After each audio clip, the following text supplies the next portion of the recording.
ओम नमो नारायण। दोस्तों, आप सभी का मेरे इस यूट्यूब चैनल में हार्दिक स्वागत है।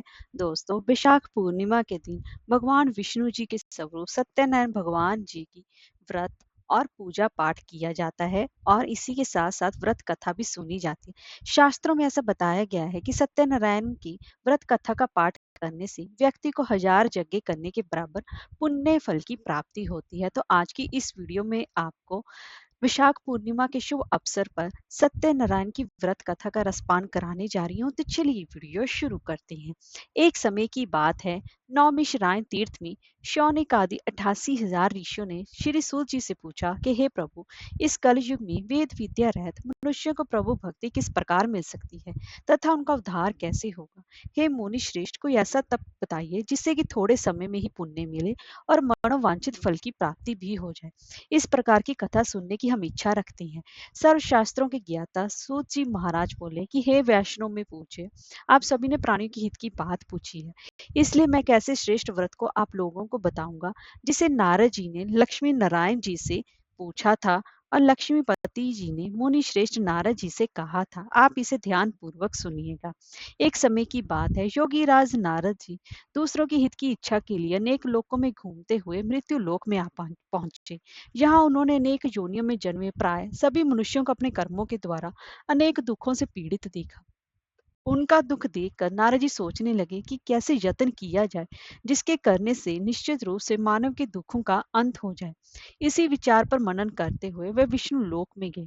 वहां वे देवों के ईश नारायण की स्तुति करने लगे, जिनके हाथों में शंख चक्र गदा और पद्म थे और गले में वरमाला पहने हुए थे। स्तुति करते हुए नारद जी बोले कि हे भगवान, आप अत्यंत ही शक्ति से संपन्न हैं। मन तथा वाणी भी आपको नहीं पा सकती। आपका आदि मध्य तथा अंत भी नहीं है। निर्गुण स्वरूप सृष्टि के कारण भक्तों के दुख को दूर करने वाले हैं। आपको मेरा नमस्कार है। नारद जी की स्तुति सुन विष्णु भगवान बोले कि हे मुनि श्रेष्ठ, आपके मन में क्या बात है? आप किस काम के लिए पधारे हैं उसे निसंकोच होकर कहिए। इस पर नारद मुनि जी बोले कि मृत्यु लोक में अनेक योनियों में जन्मे मनुष्य अपने कर्मों के द्वारा अनेकों दुख से दुखी हो रहे हैं। हे नाथ, आप मुझ पर दया रखते हैं तो बताइए कि वो मनुष्य थोड़े प्रयास से ही अपने दुखों से कैसे छुटकारा पा सकते हैं। तब श्री हरि बोले कि हे नारद, मनुष्य की भलाई के लिए तुमने बहुत ही अच्छी बात पूछी है, जिसके करने से मनुष्य मोह से छूट जाता है। वो बात मैं कहता हूँ, उसे ध्यान पूर्वक सुनना। स्वर्ग लोक व मृत्यु लोक दोनों में एक उत्तम दुर्लभ व्रत है जो पुण्य देने वाला है। आज प्रेम वश होकर मैं तुमसे कहता हूँ। श्री सत्यनारायण भगवान का यह व्रत अच्छी तरह विधान पूर्वक करके मनुष्य तुरंत ही यह सुख भोगकर मरने पर मोक्ष की प्राप्ति करता है। श्री हरि जी के वचन सुनकर नारद जी बोले, उस व्रत का फल क्या है और उसका विधान क्या है? ये व्रत किसने किया था? इस व्रत को किस दिन करना चाहिए? सभी कुछ आप विस्तार पूर्वक बताइए। नारद जी की बात सुनकर श्री हरि बोले, दुख व शोक आदि को दूर करने वाला, ये सभी स्थानों पर विजय दिलाने वाला है। मानव को भक्ति व श्रद्धा के साथ शाम को श्री सत्यनारायण जी की पूजा धर्म परायण होकर ब्राह्मणों व बंधुओं के साथ करनी चाहिए। भक्ति के साथ ही नवेद, केले का फल, घी, दूध और गेहूं का आटा सवाया ले। गेहूं के स्थान पर साठी का आटा, शक्कर तथा गुड़ लेकर सभी भक्षण योग्य पदार्थों को मिलाकर भगवान जी को भोग लगाए। ब्राह्मणों सहित बंधु बांधवों को भी भोजन कराएं। उसके बाद स्वयं भोजन करें। भजन कीर्तन के साथ भगवान की भक्ति में लीन हो जाए। इस तरह से श्री सत्यनारायण भगवान जी का यह व्रत करने पर मनुष्य की सारी इच्छाएं निश्चित रूप से पूरी होती हैं। इस कल युग में मृत्यु लोक में मोक्ष का यही एक सरल उपाय बताया गया है। तब आगे सूत जी बोले कि हे ऋषि, जिसने पहले समय में इसको व्रत को किया था उसका इतिहास कहता हूँ, तुम ध्यान पूर्वक सुनना। सुंदर काशीपुरी नगरी में एक अत्यंत ही निर्धन ब्राह्मण रहता था। भूख प्यास से परेशान वह धरती पर घूमता रहता था। ब्राह्मणों से प्रेम करने वाले भगवान ने एक दिन ब्राह्मण का वेश धारण कर उसके पास जाकर पूछा कि हे विपर, नित्य दुखी होकर तुम पृथ्वी पर क्यों घूमते हो? तब दीन ब्राह्मण बोला कि मैं निर्धन ब्राह्मण हूँ, भिक्षा के लिए धरती पर घूमता हूँ। हे भगवान, यदि आप इसका कोई उपाय जानते हो तो बताइए। वृद्ध ब्राह्मण कहता है कि सत्यनारायण भगवान मनोवांछित फल देने वाले हैं, इसलिए तुम उनका पूजन करो। इसे करने से मनुष्य सभी दुखों से मुक्त हो जाता है। वृद्ध ब्राह्मण बनकर आए सत्यनारायण भगवान उस निर्धन ब्राह्मण को व्रत का सारा विधान बताकर वहीं पर अंतर्ध्यान हो गए। ब्राह्मण मन ही मन सोचने लगा कि जिस व्रत को वृद्ध ब्राह्मण करने को कहकर गए हैं, मैं उसे अवश्य ही करूंगा। यह निश्चय करने के बाद उसे रात में नींद नहीं आई। वह सवेरे उठकर सत्यनारायण भगवान जी के व्रत का निश्चय कर भिक्षा के लिए चला गया। उस दिन निर्धन ब्राह्मण को भिक्षा में बहुत सारा धन मिला, जिससे कि उसने बांधु बांधुओं के साथ मिलकर श्री सत्यनारायण भगवान का व्रत संपन्न किया। और भगवान सत्यनारायण का व्रत संपन्न करने के बाद वह निर्धन ब्राह्मण सभी दुखों से छूट गया और अनेक प्रकार की संपत्तियों से युक्त हो गया।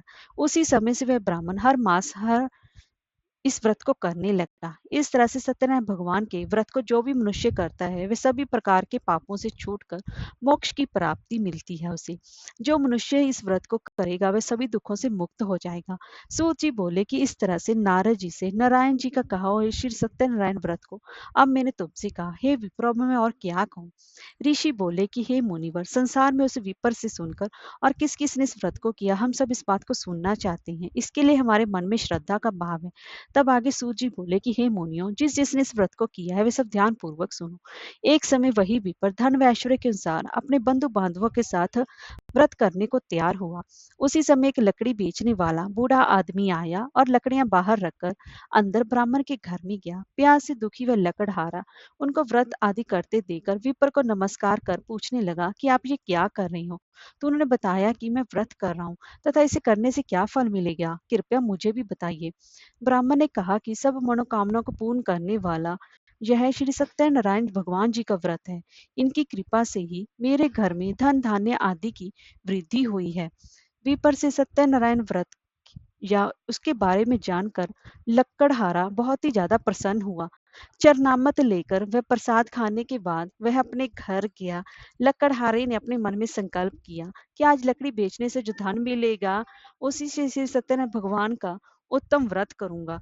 मन में ऐसा विचार को लेकर वह बूढ़ा आदमी सिर पर लकड़ियां रखकर उस नगर में बेचने गया जहाँ धनी लोग ज्यादा रहते थे। उस नगर में उसे अपनी लकड़ियों का दाम पहले से 4 गुना अधिक मिला।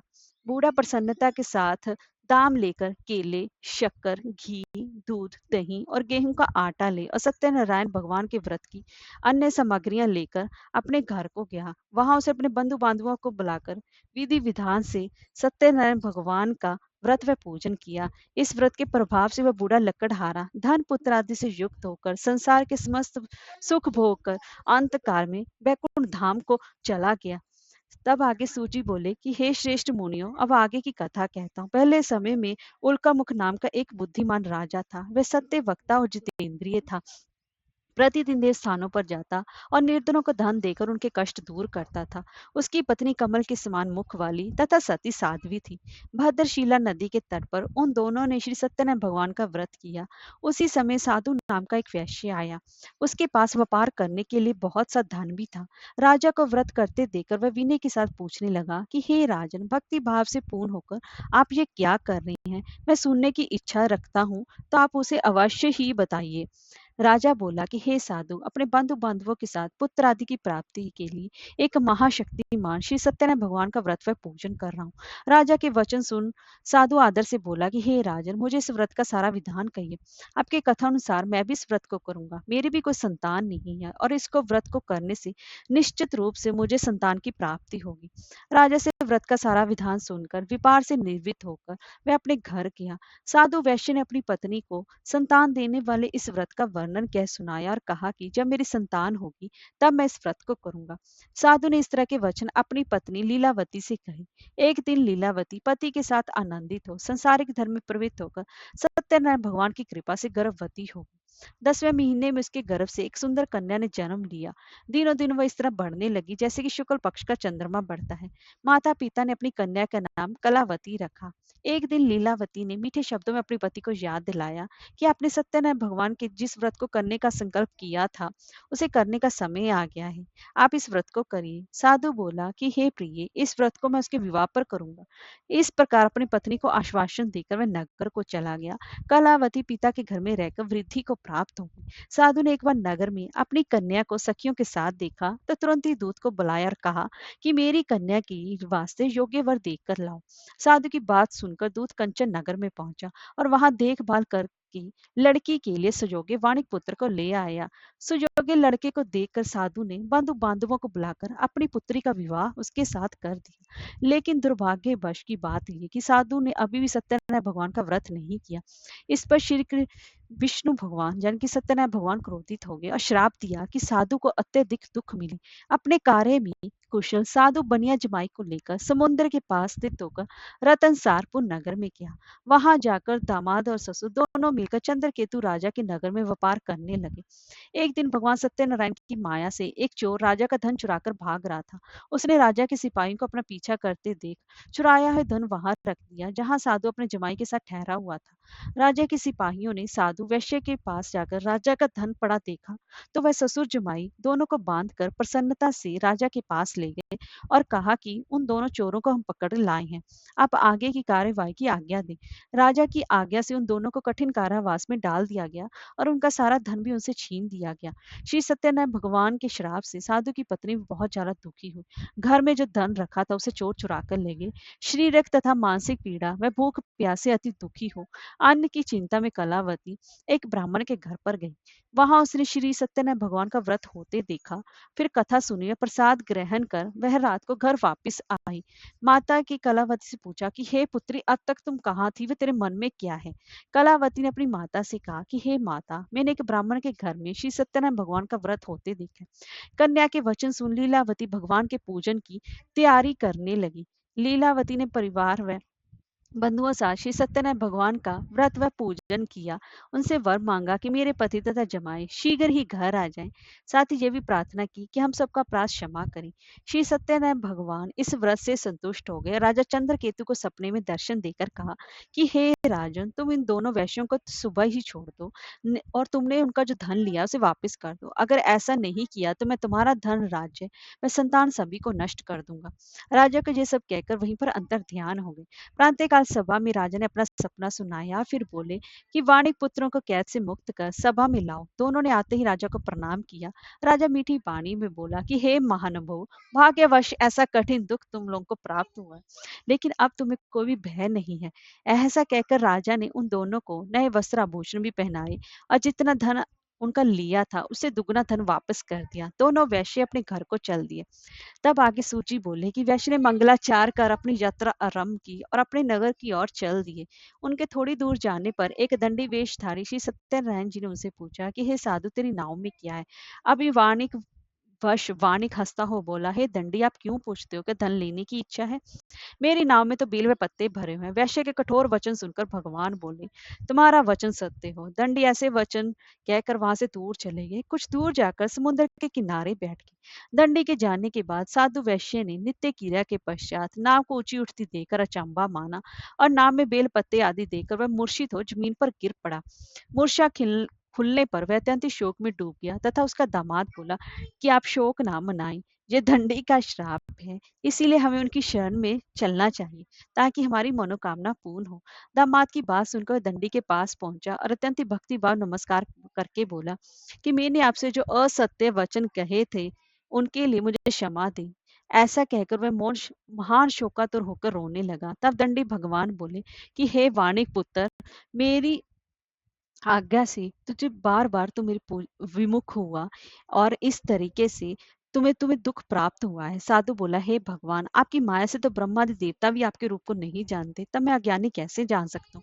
आप प्रसन्न होइए, अब मैं समर्था के अनुसार आपकी पूजा करूंगा, मेरी रक्षा करो और पहले के समान नौका में धन भर दो। साधु वैश्य के भक्तिपूर्ण वचन सुनकर भगवान प्रसन्न हो गए और उनकी इच्छा अनुसार वरदान देकर अंतर ध्यान हो गए।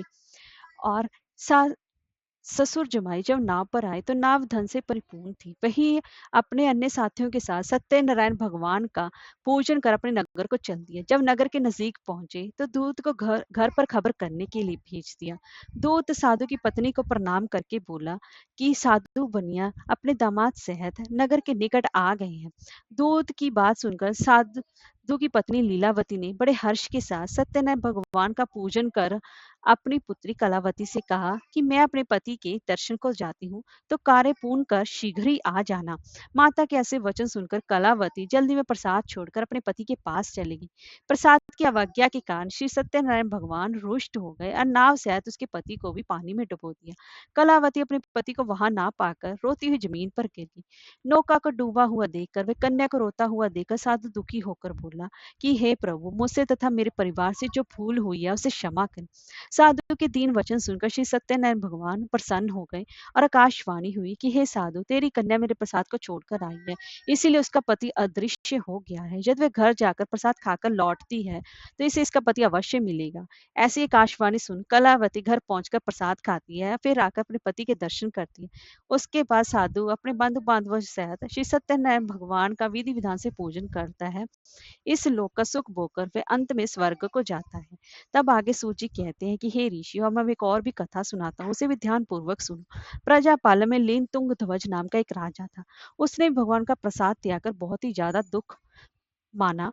एक बार वन में जाकर वन्य पशुओं को मारकर वह बड़ के पेड़ के नीचे आया। वहां उसने ग्वालों को भक्ति भाव से अपने बंधुओं सहित श्री सत्यनारायण भगवान का पूजन करते देखा। अभिमानवश राजा ने उन्हें देखकर भी पूजा स्थान में नहीं गया और ना ही उसने भगवान को नमस्कार किया। ग्वालों ने राजा को प्रसाद दिया, लेकिन उसने वह प्रसाद भी नहीं खाया और प्रसाद को वहीं छोड़कर अपने नगर को चला गया। जब वह नगर में पहुंचा तो वहां सब कुछ उसने तहस नहस पाया, तो वह शीघ्र ही समझ गया ये श्री सत्यनारायण भगवान जी का ही कोप है। वह दोबारा ग्वालों के पास पहुंचा और विधि पूर्वक पूजा करके प्रसाद खाया, तो सत्यनारायण भगवान की कृपा से सब कुछ पहले जैसा ही हो गया। दीर्घ काल तक सुख भोगने के बाद मरणोपरांत उसे स्वर्ग लोक की प्राप्ति हुई। जो मनुष्य इस परम दुर्लभ व्रत को करेगा, वह भगवान सत्यनारायण की अनुकंपा से उसे धन धान्य की प्राप्ति होगी। निर्धन धनी हो जाता है और भय मुक्त हो जीवन जीता है। संतानहीन मनुष्य को संतान सुख की प्राप्ति होती है। सारे मनोरथ पूर्ण होने पर मानव अंत काल में वैकुंठ धाम को जाता है। तब आगे सूची बोले, जिन्होंने पहले इस व्रत को किया है, अब उनके दूसरे जन्म की कथा कहता।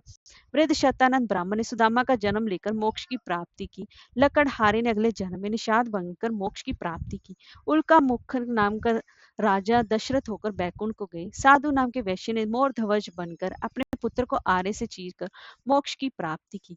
महाराज तुंग ध्वज ने स्वयंभू होकर भगवान में भक्ति युक्त होकर कर्म कर मोक्ष की प्राप्ति की। हरे कृष्णा, राधे राधे। जय हो सत्य नारायण भगवान की।